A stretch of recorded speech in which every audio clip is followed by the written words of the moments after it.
ఒక్కసారి మిత్రులారా గమనించండి. మన స్వతంత్ర భారతదేశంలో దయనీయమైన పరిస్థితి ఇప్పటికి ఉంది. ఒక్క బ్రిడ్జి కట్టలేకపోతాను. ఒక్క బ్రిడ్జి కట్టి గ్రామాలకు సరైన సౌకర్యం కల్పించడంలో ప్రభుత్వాలు విఫలమయ్యాయి.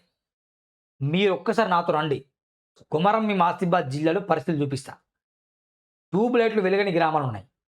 రోడ్డు వ్యవస్థ సరిగా లేని గ్రామాలున్నాయి. త్రాగునీటి ఇబ్బంది పడుతున్న గ్రామాలున్నాయి. సిగ్నల్ రాని ప్రాంతాలున్నాయి. వాటన్నిటిని మేము చూపిస్తాం. ఫర్ ఎగ్జాంపుల్ నేను ఒకటి చెప్తా, లైవ్లో చెప్తా, ఈనాడులో వచ్చింది అది. కొలాంగూడ ఇక్కట్లే ఇక్కడ. ఇది ఎక్కడ? కొలాంగూడ. ఇది పాకిస్తానో, ఆఫ్ఘనిస్తానో, అమెరికానో, స్విట్జర్లాండ్లో, ఆస్ట్రేలియానో, జపాన్లో, చైనాలో ఇట్లా ఇది కాదు. ఇది మన ఇండియాలో ఉన్నది. ఇది మన స్వాతంత్ర భారతదేశంలో ఉన్నది. ఇది మన గణతంత్ర భారతదేశంలో ఉన్నది. ఇది మన తెలంగాణలో ఉన్నది. ఇది మన కొమరం భీం అని మనం ఎట్లయితే పిలువబడుతున్నామో, కొమరం భీం జల్ జంగిల్ జమీన్ అని ఎవరైతే ఫైట్ చేసిండో అక్కడ ఈ పరిస్థితి. ఏ పరిస్థితి ఇదిగోండి. ఏ పరిస్థితి? ఇగో ఇలాంటి పరిస్థితి. రోడ్డు లేదు, రోడ్డుపై వంతెన లేదు. మరి ఎమ్మెల్యేలు ఏం పీక్తాను? మీరు ఎమ్మెల్సీ ఏం చేస్తాను? జిల్లా కలెక్టర్లు కావచ్చు, అధికారులు కావచ్చు, ఎందుకు సరైన దర్యాప్తు చేసి కనీసం ఒక్క రోడ్డు వేపిద్దామని చెప్పట్లే? అంబులెన్స్లు ఎట్లా వెళ్తాయి? గర్భిణీ స్త్రీల పరిస్థితి ఏంది? రైతుల పరిస్థితి ఏంది? చదువుకునే విద్యార్థుల పరిస్థితి ఏంది? అంటే మీకు ఇల్లులు బాగుండాలి, మీకు కార్లు బాగుండాలి, మీ చుట్టూ గన్మెన్లు ఉండాలి.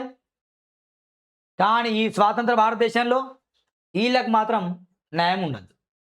వీళ్ళు చచ్చిపోవాలి, దీంట్లో కొట్టుకొని పోవాలి. తిర్యాని మండలం మంగి కోలంగూడ గిరిజనులు వావుపై వంతెన లేక వర్షాకాలం అష్ట కష్టాలు పడుతున్నారు. వంతెన లేని భారతదేశం, వంతెనలు లేని తెలంగాణ రాష్ట్రం. ఈ 10 సంవత్సరాలు తెలంగాణ సాధించుకున్నాం. కానీ ఏమైంది? రాజకీయ నాయకుల జేబుల్లో డబ్బులు ఉన్నాయి. బడ్జెట్ మొత్తం లక్షల కోట్లు ప్రవేశపెడతారు కదా అసెంబ్లీలో. ఆ బడ్జెట్ ఎవరి జేబులో వెళ్తుంది?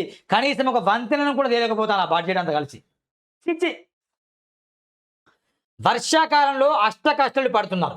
భుజాల మీద వాహనాన్ని ఎత్తుకొని వాగు దాటించాల్సిన దుస్థితి ఏర్పడింది.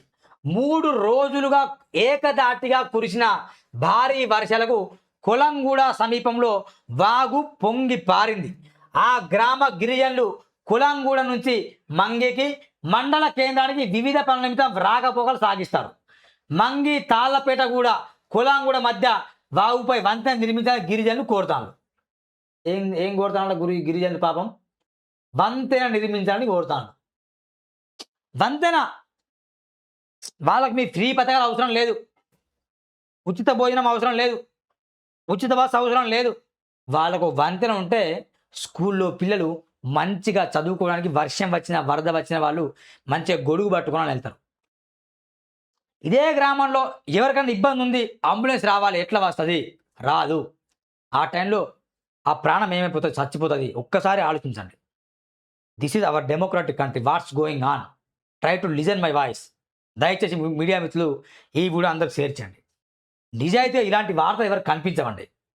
నేను చదువుతున్నా, కనిపించని వార్తలు, వినిపించని వార్తలు నేను చదువుతున్నా. Thank you Eenadu paper. కాబట్టి శ్రద్ధ తీసుకోవాలి.